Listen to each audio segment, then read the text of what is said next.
Tension type insulator में string efficiency यदि आप इंप्रूव करना चाहते हैं तो उसके लिए आपको यह पता होना चाहिए what is the basic formula of string efficiency.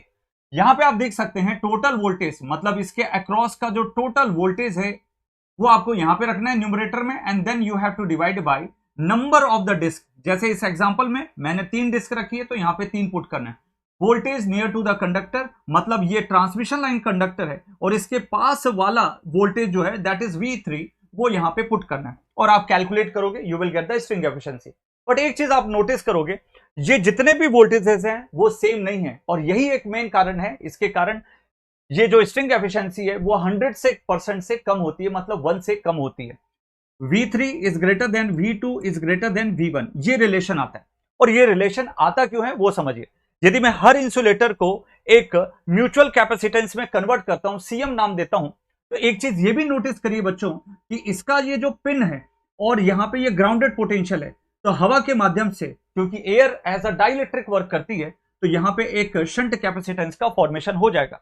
यदि मैं मान लेता हूं कि यहां से कोई करंट आई जाता है तो कुछ अमाउंट ऑफ करंट इस शंट कैपेसिटर में जाएगा, मतलब हर एक कैपेसिटर में करंट थोड़ा थोड़ा कम होता जाएगा, एंड दैट्स व्हाई जो वोल्टेज ड्रॉप भी होगा वो भी आपको यहां पे ज्यादा मिलेगा, यहां पे कम और फिर यहां पे और कम मिल जाता है। बच्चों आप यहां से देख सकते हैं ये क्रॉस आर्म है, इसकी यदि मैं लेंथ बढ़ाते जाता हूं तो मतलब कैपेसिटर्स की जो 2 पैरेलल प्लेट्स हैं उनके बीच की डिस्टेंस भी बढ़ जाती है। आपने पढ़ा है कि epsilon naught epsilon R A divided by D, तो डी इंप्रूव होगा तो कैपेसिटेंस डिक्रीज होगा, मतलब शंट कैपेसिटेंस आपका डिक्रीज होता जाएगा, मतलब उसमें बहने वाला जो करंट है वो भी कम हो जाएगा। तो इससे आपको इंप्रोवाइजेशन ऑफ वोल्टेज मिल जाता है, यूनिफॉर्म वोल्टेज। कैपेसिटर के अंदर आप स्टार्टिंग में अज्यूम कर लेते हैं कि हर एक कैपेसिटर के अक्रॉस वोल्टेज सेम है, तो अब यहां पे जो कैपेसिटेंस की वैल्यू है वो डिफर कर जाती है।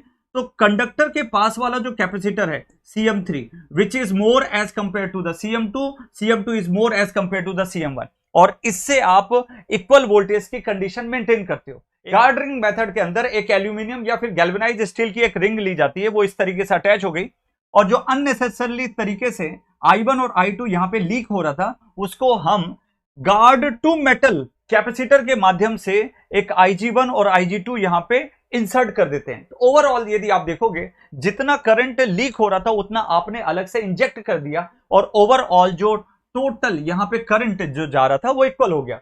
इक्वल करंट जाएगा, इक्वल वोल्टेज मिलेगा और कंडीशंस आपकी इंप्रोवाइज हो जाएगी। सो मिलते हैं नेक्स्ट वीडियो में। आप हमारे किसी भी लेक्चर से और पेड बैच से जुड़ सकते हैं, डिस्क्रिप्शन में लिंक दी है। Download our application master plus education. Thank you so much.